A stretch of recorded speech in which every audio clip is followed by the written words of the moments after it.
बच्चों, आप कभी पार्क तो घूमने गए ही होंगे या किसी दूर सुदूर जंगल में भी आप पिकनिक मनाने के लिए गए होंगे और वहाँ आपने विभिन्न प्रकार की जो झाड़ियाँ हैं, वनस्पतियाँ हैं, पेड़ पौधे जो हैं वो ज़रूर देखे होंगे।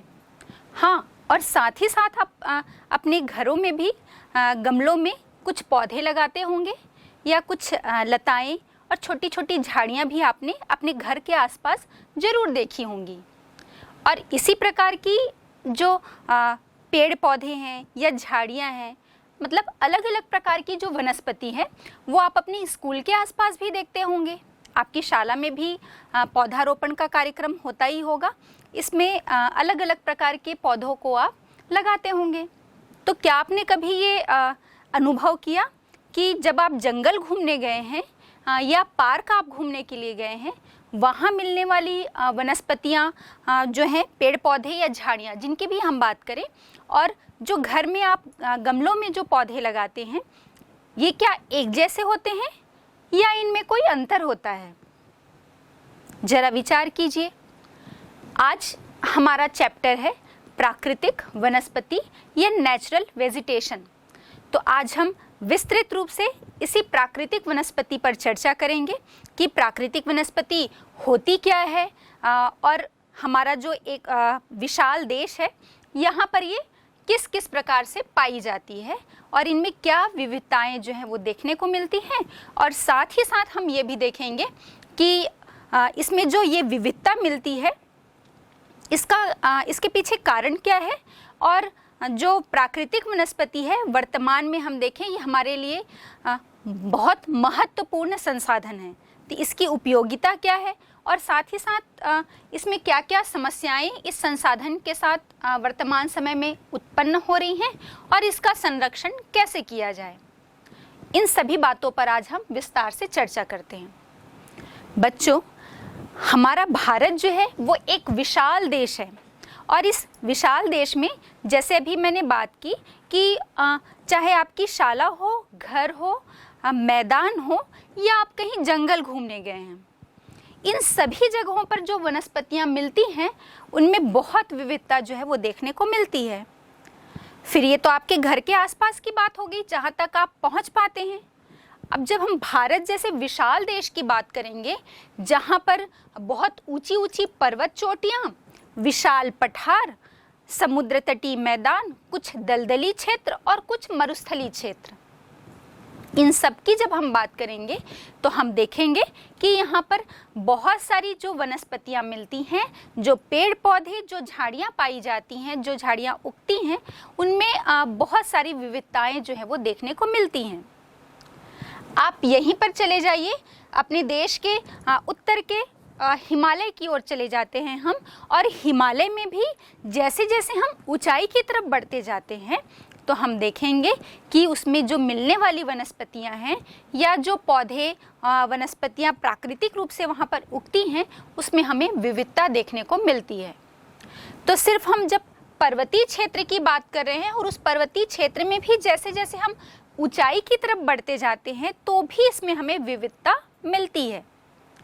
फिर हम आ जाए थार के मरुस्थल में, तो आपको देखने को मिलेगा कि थार के मरुस्थल में तो बहुत ही कटीली झाड़ियाँ मिलती हैं। और जब हम दलदली क्षेत्र में आ जाएं, चाहे वो कृष्णा, कावेरी, महानदी, गोदावरी, इन नदियों का डेल्टाई क्षेत्र हो या गंगा और ब्रह्मपुत्र का डेल्टाई क्षेत्र, ये जो एक दलदली क्षेत्र है वहाँ पर मिलने वाली मैंग्रोव वनस्पति से भी हम बहुत अच्छे से परिचित हैं। तो जहाँ पर हम देखते हैं कि हम पर्वतों में जाते हैं तो हमें शंकुधारी वृक्ष या अल्पाइन वनस्पति मिलती है, और जब हम मरुस्थलीय क्षेत्र में आ जाएं तो हमें वहाँ पर कटीली झाड़ियाँ देखने को मिलती हैं, और यदि हम दलदल में आ जाएं तो हमें वहाँ पर मैंग्रोव टाइप की वनस्पतियाँ मिलती हैं। तो भारत एक विशाल देश है और यहाँ पर जो स्थलाकृतियाँ हैं उसमें भी बहुत विविधता देखने को मिलती है, और इस स्थलाकृति के आधार पर ही हम देख रहे हैं कि यहाँ पर मिलने वाली जो वनस्पतियाँ हैं या उन वनस्पतियों में, उन वनीय क्षेत्र में जो जैव समुदाय निवास करता है उसमें भी बहुत विविधता हमें मिलती है। तो हम कारण की भी बात करेंगे कि ये विविधता क्यों मिलती है, लेकिन सबसे पहले कुछ जो इम्पॉर्टेंट फैक्ट्स हैं, महत्वपूर्ण तथ्यों पर हम चर्चा कर लेते हैं, जो आपके परीक्षा के दृष्टिकोण से भी महत्वपूर्ण होंगे। बच्चों, आपको पता होना चाहिए कि हमारे भारत में, हमारा जो भारत है वो पूरे विश्व के जो 12 जैव विविधता वाले देश हैं, जहाँ पर जो हम कहें कि विश्व के सबसे ऊपरी, जहाँ पर बहुत ज़्यादा बायोडाइवर्सिटी देखने को मिलती है, उन 12 जैव विविधता वाले देशों में से हमारा भारत भी एक है। हाँ, इसके बाद हम एक बात और देखते हैं कि भारत में आपको विश्वास नहीं होगा कि कुल 41,000 प्रकार की वनस्पतियाँ देखने को मिलती हैं।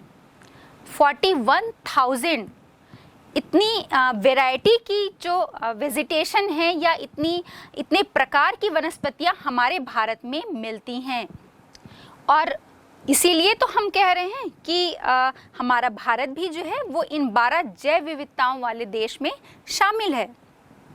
इसके बाद एक और इम्पॉर्टेंट फैक्ट, और इसी कारण से हम देख रहे हैं ये जो इतनी जैव विविधता मिलती है, जो इतनी वैरायटी की वनस्पतियां हमारे देश में मिलती हैं, और इसी आधार पर हम देखेंगे कि हमारा भारत जो है वो विश्व में 10वें स्थान पर है, और जब हम एशिया महाद्वीप की ही बात करें तो एशिया में ये 4थे स्थान पर है। यहाँ पर लगभग 15,000 फूलों के पौधे हैं। आपको पता होगा, आप अपने घर में भी देखते होंगे, आसपास के क्षेत्रों में भी देखते होंगे कि ज़रूरी नहीं है कि सभी पौधों में फूल आते हों। कुछ पौधे ऐसे होते हैं जिनमें फूल नहीं आते, और कुछ पुष्पी पौधे होते हैं, मतलब जिनमें फूल आते हैं, फूल वाले पौधे होते हैं। तो हमारे देश में कुल 15,000 फूलों वाले पौधे मिलते हैं। और इन जो फूलों वाले पौधे, जो 15,000 की संख्या हमारे देश में मिल रहे हैं, तो जब हम इन 15,000 की बात करें तो ये पूरे विश्व में जितने भी फूलों वाले पौधे मिलते हैं उसका 6% जो है वो हमारे भारत में है। मतलब ये कुल 15,000 जो संख्या है, यदि हम इसे प्रतिशत में देखें तो ये विश्व में 6% जो है मिलता है।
ये जो वैरायटियाँ हमने फूलों वाले पौधों की देखी, इसके साथ ही साथ हम देखेंगे कि देश में बहुत सारे जो हैं वो ऐसे पौधे भी हैं जिनमें पुष्प नहीं आते, फूल नहीं होते। इसमें से कुछ की जैसे हम बात करें, जैसे फर्न है, शैवाल है, मतलब एल्गी जिसे हम कहते हैं, और कवक है जिसे हम फंजाई भी कहते हैं। तो इस प्रकार के कुछ ऐसे जिसमें फूल नहीं आते, ऐसे भी वनस्पतियां हमें मिलती हैं। अब भारत में लगभग, जब हम जीवों की बात करें तो हम देखेंगे कि भारत में लगभग 90,000 जो है वो जीव समुदाय मिलता है। इसमें भी बहुत सारी वैरायटियां हैं, अलग अलग प्रकार के जीव समुदाय हमें देखने को मिलते हैं। उसमें कुछ जानवर हो जाएंगे, कुछ पशु, कुछ पक्षियाँ, ये इसमें भी हमें वैरायटी मिल रही है। और वैरायटी कितनी? कुल 90,000 की। अब इसमें जो विभिन्न प्रकार की मछलियाँ भी शामिल हैं। बच्चों, आपको ये तो पता ही होगा, जब हम मछलियों की बात करते हैं, इसकी वैरायटी की बात करते हैं, तो इन मछलियों में भी हम देखेंगे कि कुछ ताजे जल में मिलती हैं और कुछ खारे पानी वाली मछलियाँ होती हैं।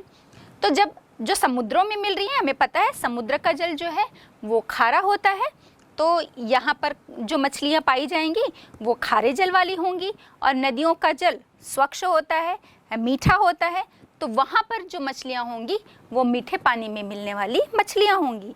और भी बहुत सारी वैरायटियाँ जो है वो मछलियों की हमारे देश में देखने को मिलती हैं। ये हमने एक एग्जाम्पल लिया। तो ये कुछ इम्पॉर्टेंट फैक्ट्स हो गए जो हमारे भारत की जैव विविधता से संबंधित हैं और आपके परीक्षा के दृष्टिकोण से भी बहुत महत्वपूर्ण हैं, क्योंकि ये छोटे प्रश्नों के रूप में आपसे पूछा जा सकता है कि जैव विविधता के मामले में हमारा भारत पूरे विश्व में भी पूछा जा सकता है कि विश्व में कौन से स्थान पर है, या एशिया में ये कौन से स्थान पर है, या इस प्रकार के भी प्रश्न पूछे जा सकते हैं कि भारत में कुल कितने प्रकार की वनस्पतियां मिलती हैं, कुल कितने प्रकार की पुष्पी पौधे मिलते हैं, इस प्रकार की। तो आपको इन इम्पॉर्टेंट फैक्ट्स को परीक्षा के दृष्टिकोण से और ऑब्जेक्टिव टाइप के क्वेश्चन से भी तैयार करना है। अब हम बार बार वनस्पति की बात कर रहे हैं और हमने कहा कि इस चैप्टर में हम नेचुरल वेजिटेशन या प्राकृतिक वनस्पति पर चर्चा करेंगे। तो प्रश्न यह उठता है कि प्राकृतिक वनस्पति हम कहेंगे किसे? चैप्टर की शुरुआत में ही हमने एक चर्चा की थी कि अगर आप जंगल गए होंगे या किसी उद्यान में गए हैं, या फिर आप अपने घर में गमलों में पौधे देखते हैं, या अपने स्कूल में लगाए गए वृक्षारोपण के दौरान या आसपास जो उसमें वहाँ पर जो पेड़ पौधे या झाड़ियाँ मिलती हैं, तो क्या इन सभी को हम प्राकृतिक वनस्पति कहेंगे? नहीं। जब हम प्राकृतिक वनस्पति की बात करते हैं तो उसमें जो उद्यान हैं या कृषि के माध्यम से जो हमने पौधे लगाए हैं, या हमारे घरों में जो गमलों में हमने पौधे लगाए हैं, इन्हें हम प्राकृतिक वनस्पति में शामिल नहीं कर सकते। शब्द से ही स्पष्ट हो रहा है, प्राकृतिक वनस्पति ऐसी वनस्पतियां या वनस्पति या हम कहें कि ऐसे पेड़ पौधे, वृक्ष, झाड़ियां या लताएं इसमें शामिल हैं जो प्राकृतिक रूप से उगती हैं। इसमें किसी भी प्रकार से मानव का हस्तक्षेप नहीं होता। इसे हम प्राकृतिक वनस्पति के अंतर्गत शामिल करते हैं। मैं फिर से एक बार रिपीट कर दूं, पेड़ पौधों, वृक्षों, झाड़ियों या लताओं का एक ऐसा समुदाय जो बिना मानव के हस्तक्षेप के स्वयं उगता है, जिसमें मानव का कोई इंटरफेयर नहीं होता, जो नेचुरली ग्रो करता है, उसे हम नेचुरल वेजिटेशन या प्राकृतिक वनस्पति कहते हैं। ये आपके छोटे प्रश्न के रूप में भी एक महत्वपूर्ण प्रश्न है। आपसे पूछा जा सकता है कि प्राकृतिक वनस्पति क्या है, परिभाषित कीजिए। अब हमने देखा कि इस प्राकृतिक वनस्पति में मनुष्य का कोई प्रभाव नहीं होता।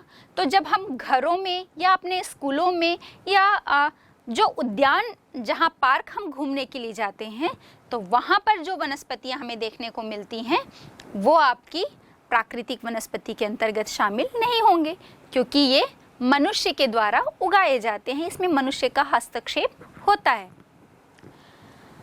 अब बच्चों, क्या आप जानते हैं इन पौधों की भी जब हम बात करते हैं तो इसमें एक टर्म्स यूज होता है देशज और विदेशज। देशज वनस्पतियां, नाम से ही पता चल रहा है कि जो मूल रूप से भारत का पौधा है या भारत की वनस्पति है, भारतीय मूल का पौधा है, उसे हम देशज वनस्पति कहते हैं। और विदेशज मतलब जो बाहर से लाकर, दूसरे देशों से लाकर हमारे देश में फैल गया है, उसे हम विदेशज वनस्पति कहते हैं। और ये विदेशज वनस्पति की एक विशेषता ये होती है कि ये अपना अस्तित्व बनाए रखने के लिए जो देशज वनस्पतियां होती हैं उनके ऊपर वो जीव समुदाय या कोई वनस्पति समुदाय की हम बात कर रहे हैं, तो ये अपना अस्तित्व बनाए रखने के लिए उनके ऊपर हावी हो जाते हैं और इवन वो उन्हें नष्ट भी कर देते हैं। ये इतनी तीव्रता से फैलते हैं। तो कुछ उदाहरण देख लेते हैं हम। जैसे देशज वनस्पतियां हैं, जैसे आप अपने छत्तीसगढ़ में पाए जाने वाले साल, सागौन और शीशम, नीम, ये सभी वनस्पतियों से तो बहुत अच्छे से परिचित होंगे। ये हमारे भारतीय मूल की वनस्पतियां हैं। तो बच्चों, भारत में ऐसा कोई भी घर नहीं होगा, कोई घर का आंगन नहीं होगा जहां पर आपको तुलसी का पौधा ना देखने को मिले। तुलसी की हम पूजा तो करते ही हैं और ये एक महत्वपूर्ण औषधीय पौधा भी है। ये हमारे भारतीय मूल का पौधा है। हाँ, इसके साथ ही साथ मैं आपको एक बात और बता दूं कि अभी अभी एक त्योहार गया है जिसे हम कहते हैं कि ये हमारे छत्तीसगढ़ का साल में पड़ने वाला सबसे पहला त्योहार है।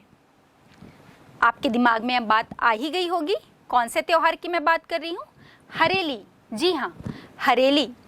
तो हरेली के त्योहार में आप देखते होंगे कि हर घर में नीम की जो डालियाँ हैं वो लगाई जाती हैं। ये इसे एक शुभ संकेत माना जाता है। तो नीम के इस पौधे से भी आप बहुत अच्छे से परिचित होंगे, क्योंकि इसके औषधीय गुण की जब हम बात करें तो ये तो अपार औषधीय गुणों से भरपूर है। ये पौधा नीम का स्वाद में ज़रूर बहुत कड़वा होता है, लेकिन इसके औषधीय गुण जो हैं वो बहुत ज़्यादा हैं। तो जब मैं देशज वनस्पति की बात कर रही हूँ तो इन दोनों ही पौधों से तो आप बहुत अच्छे से परिचित होंगे। तो बच्चों, ये वनस्पतियाँ जो हैं ये हमारे भारतीय मूल के पौधे हैं और हम इसे देशज वनस्पति कहते हैं। तो आप समझ गए होंगे कि देशज वनस्पति क्या है। और बच्चों, आपके छत्तीसगढ़ में जो बहुतायत से पाया जाता है साल और सागौन, ये भी आपकी देशज वनस्पतियाँ हैं। और इस संदर्भ में तो आपको पता ही होगा कि हमारे छत्तीसगढ़ का जो बस्तर क्षेत्र है, बस्तर को साल वनों का द्वीप कहा जाता है। तो इन वनस्पतियों से आप बहुत अच्छे से परिचित होंगे। तो ये सभी हमारी क्या है, देशज वनस्पतियां हैं। अब हम बात कर ले विदेशज वनस्पति की। तो मैं आपको ऐसे कुछ अच्छे उदाहरण देती हूँ जिन वनस्पतियों से आप बहुत अच्छे से परिचित होंगे और आपके दिमाग में तुरंत ये बात क्लिक कर जाएगी कि हाँ, कौन से पौधे जो हैं वो विदेशज वनस्पति के अंतर्गत आएंगे। पहली बात, हम इसे किसे कहते हैं ये समझ लें। तो ऐसे पौधे या झाड़ियाँ या वनस्पतियों की जब हम बात करें तो हम ऐसी वनस्पतियाँ जो भारतीय मूल की ना हो, विदेशों से जो वनस्पतियाँ लाई गई हैं उन्हें हम विदेशज वनस्पति कहते हैं। जैसे कि आप अपने घर के आसपास जो खाली ज़मीन पड़ी हुई होती है या कोई दलदली क्षेत्र होता है, वहाँ पर एक आप बैगनी कलर की लाइट बैगनी कलर में एक फूल देखते होंगे, शायद आपको ध्यान में आ गया होगा, जिसे आप बेशरम का पौधा कहते हैं। और बेशरम का पौधा इसलिए क्योंकि ये कहीं भी उगाती है। और जब हम इसके बॉटनिकल नेम की बात करें तो इसे आइपोमोइया कार्निया के नाम से जाना जाता है। ये आपके कहीं भी उगने वाली ये जो वनस्पति है ये आपके भारतीय मूल की नहीं है, ये आपके भारतीय मूल का पौधा नहीं है। कहा जाता है या ऐसा माना जाता है, सुनने में आता है कि हमारे भारत से कोई एक व्यक्ति, एक महान पुरुष जो विदेश गए हुए थे, और जब वो वहाँ गए तो उन्हें ये फूल जो है वो बहुत ही प्यारा लगा, बहुत ही सुंदर लगा। तो उन्होंने एक पौधा वहाँ से वो भारत लेकर आ गए, और वो एक पौधा अब आप देख रहे हैं कि किस बेतरतीब तरीके से ये पूरे जगह पर फैल गया है। मतलब आप जितना ही इसे काटेंगे ये उतना ही बढ़ता जाता है। तो ये आपके विदेशज वनस्पति के अंतर्गत आता है। इसके साथ ही साथ आप कुछ एक हम अलग अलग रंगों में देखेंगे, जैसे सफ़ेद रंग की, गुलाबी रंग में, या थोड़ी पीले कलर में एक जो फूल मिलता है, और ये भी आपको बहुतायत में देखने को मिलता है, और देखने में तो बहुत ही सुंदर, बहुत ही प्यारा लगता है, जिसे आप कागज के फूल के नाम से जानते हैं। हाँ जी, ये कागज का फूल भी, कागज के फूल का ये जो पौधा है, ये हमारी देशज वनस्पति नहीं है, ये विदेशों से लाई गई है, और इसे हम विदेशज वनस्पति के अंतर्गत शामिल करते हैं। इन वनस्पतियों या पौधों के अलावा हम देखेंगे, अब विदेशज वनस्पति या पौधे की हम बात कर रहे हैं, तो मैं आपको एक और बहुत अच्छा उदाहरण दे रही हूँ, जिससे आप बहुत अच्छे से परिचित होंगे, और ये आपको बहुत पसंद भी है। जब गर्मियों के मौसम आते हैं तो आप गंगा इमली से तो बहुत अच्छे से परिचित होंगे, और इसे आप अपने आसपास बहुतायत में देखते भी होंगे। नाम से तो ऐसा लग रहा है मानो ये हमारे भारतीय मूल का ही पौधा है, लेकिन नहीं, ये हमारे भारतीय मूल का पौधा नहीं है, ये विदेशों से लाया गया है। और इस गंगा इमली को मनीला टैमरिंड के नाम से भी जाना जाता है। ये भी एक विदेशज वनस्पति का उदाहरण है। तो बच्चों, अभी हमने बात कर ली कि हमारे भारत जैसे विशाल देश में जो इतनी जैव विविधता पाई जाती है, और किस प्रकार की जैव विविधता देखने को मिलती है, इसके साथ ही साथ प्राकृतिक वनस्पति क्या है, और देशज और विदेशज वनस्पतियों में भी ये जो दो प्रकार देखने को मिलते हैं, वो उसमें हमने देखा कि देशज और विदेशज वनस्पतियाँ कौन सी हैं, और ये सभी जो हैं वो आपके परीक्षा के दृष्टिकोण से बहुत महत्वपूर्ण है। शॉर्ट टाइप के क्वेश्चन में ये आपसे प्रश्न पूछे जा सकते हैं। अच्छा बच्चों, हम जो अपने आसपास या चारों तरफ ही जब हम बात करते हैं तो देखते हैं कि इतनी सारी वनस्पतियां हमें देखने को मिलती हैं।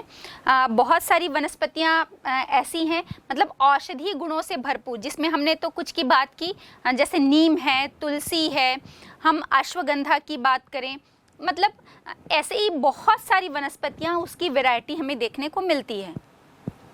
और साथ ही साथ हमने चर्चा की थी कि कुछ शंकुधारी वृक्ष, कुछ अल्पाइन वनस्पतियां, कुछ मैंग्रोव वनस्पतियां, तो कुछ कैक्टस जैसे कांटेदार या कटीली झाड़ियां, कटीले पौधे। तो इतनी विविधता एक ही देश में मिलने वाली वनस्पतियों में क्यों मिलती है? तो आज हम इस पर थोड़ी सी और चर्चा कर लेते हैं। भारत जैसे एक विशाल आकार वाले देश में हम कहें तो यहाँ पर स्थलाकृतियों की बहुत ज़्यादा विविधता जो है वो हमें देखने को मिलती है। तो बच्चों, वनस्पतियों पर आगे बढ़ने से पहले हम एक जो दो छोटे टर्म्स हैं जो यूज़ किए जाते हैं वनस्पतियों के संदर्भ पे या जीव समुदाय के संदर्भ में, उस पर भी हम बात कर लें।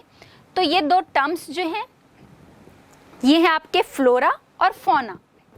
फ्लोरा, आप इसे याद कैसे करेंगे कि एक तो वनस्पति समुदाय से या पादप समुदाय से संबंधित है, और दूसरा जो है वो जीव समुदाय से। तो आपको याद रखना बहुत आसान है। फ्लोरा मतलब वनस्पति समुदाय या पादप समुदाय, फ्लोरा या फ्लावर से आप इससे कोरिलेट कर सकते हैं। तो फ्लावर वनस्पतियों में ही पाई जाती है, तो ये आपके वनस्पति समुदाय से संबंधित है। और फौना, फौना जो है वो आपके एनिमल्स या मैं कहूँ कि जो जीव समुदाय होता है उसके लिए प्रयोग किया जाता है। तो ये आपके ऑब्जेक्टिव टाइप के क्वेश्चन में पूछा भी जा सकता है, फ्लोरा क्या है, फौना क्या है। ऑब्जेक्टिव टाइप के क्वेश्चन के साथ साथ आपके ये शॉर्ट टाइप क्वेश्चन में भी 1 नंबर के प्रश्न में भी पूछे जा सकते हैं कि फ्लोरा क्या है या फौना क्या है। तो फ्लोरा वनस्पति समुदाय से संबंधित है और फौना जीव समुदाय से। अब जब हमने देखा कि इतने विशाल देश में इतनी जैव विविधता, मतलब जीव के बहुत सारे समुदाय और उतनी ही वनस्पति समुदाय, मतलब हमने बात की थी ना कि लगभग 47,000 प्रकार की जो वनस्पतियां हैं हमारे भारत में मिलती हैं और लगभग 90,000 प्रकार के जो हैं वो जीव समुदाय, अलग अलग प्रकार के पशु पक्षी जानवर, ये सब हमारे भारत में मिलते हैं। तो जो इतनी विविधता फ्लोरा और फौना में पाई जाती है, तो उसके कारण क्या हैं, क्या कारण है जिसके कारण इतनी अधिक विविधता इसमें देखने को मिलती है। तो इसके कुछ कारणों पर हम चर्चा कर लें कि ये विविधता क्यों पाई जाती है।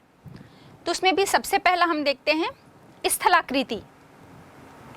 स्थलाकृति मतलब कौन कौन सी टोपोग्राफी हमारे देश में मिलती है। तो पहले भी हमने बात की है, कुछ पठार हैं, कुछ पर्वत हैं, कुछ तटीय क्षेत्र, कुछ दलदली, कुछ मरुस्थल। तो आप इन सभी जगहों पर अगर घूमने जाएं तो आप देखेंगे कि यहाँ पर जो पौधे, जो वनस्पतियाँ उगती हैं उसमें बहुत विविधता मिलती है। जैसे कैक्टस के पौधे से आप बहुत अच्छे से परिचित हैं, और जब हम कैक्टस कहते हैं, इस शब्द का उपयोग करते हैं, तो तुरंत आपके दिमाग में आता है एक मरुस्थली क्षेत्र या एक रेगिस्तान वाला हिस्सा जहाँ पर ये कैक्टस का पौधा आपको उगा हुआ दिखता है। और कारण यही है कि यहाँ पर बारिश कम होती है, मरुस्थलीय क्षेत्र है, जिसके कारण पौधे जो है वो अपनी वाष्पीकरण से पानी को बचाने के लिए इसमें पत्तियाँ नहीं पाई जाती और ये एक मोटे तने वाले कांटेदार पौधे होते हैं। अब जब हम पर्वतीय क्षेत्र की बात करें तो पर्वतीय क्षेत्र में हम देखते हैं कि शंकुधारी वृक्ष, और जैसे जैसे हम और ऊंचाई पर बढ़ते जाते हैं, मतलब 1000 मीटर से जैसे हम 2000 मीटर, 3000 मीटर, 4000 मीटर और उससे भी अधिक ऊंचाई पर जाते जाएंगे, तो इसमें भी हमें वनस्पतियों में विविधता देखने को मिलती है। और ये आप इस पिक्चर के माध्यम से बहुत अच्छे से समझ पा रहे होंगे कि कैसे वनस्पतियों में चेंज आता जा रहा है जैसे जैसे हम ऊंचाई की तरफ बढ़ते जा रहे हैं। अब हम गंगा और ब्रह्मपुत्र के डेल्टाई क्षेत्र में आ जाएं, तो यहाँ पर आपको सुंदरी नाम के वृक्ष, या हम ये जो सुंदरी वृक्ष हैं ये मैंग्रोव टाइप की वनस्पतियों के अंतर्गत शामिल होती हैं। तो डेल्टाई या दलदली क्षेत्र की जब हम बात करते हैं तो हम देखते हैं कि यहाँ पर हमें मैंग्रोव वनस्पतियों की बहुलता देखने को मिलती है। तो स्थलाकृति जो है ये किसी भी स्थान में मिलने वाली वनस्पति को प्रभावित करने वाला एक महत्वपूर्ण कारक होता है, एक इम्पॉर्टेंट फैक्टर होता है कि अलग अलग स्थलाकृतियों के अनुसार जो है वो यहाँ पर वनस्पतियों में विविधता देखने को मिलती है। वहीं हम पठारी क्षेत्र में आ जाएं तो कुछ झाड़ियाँ देखने को मिलती हैं। तो कहने का मतलब ये है कि स्थलाकृति से वहाँ पर मिलने वाली वनस्पतियाँ मुख्य रूप से प्रभावित होती हैं।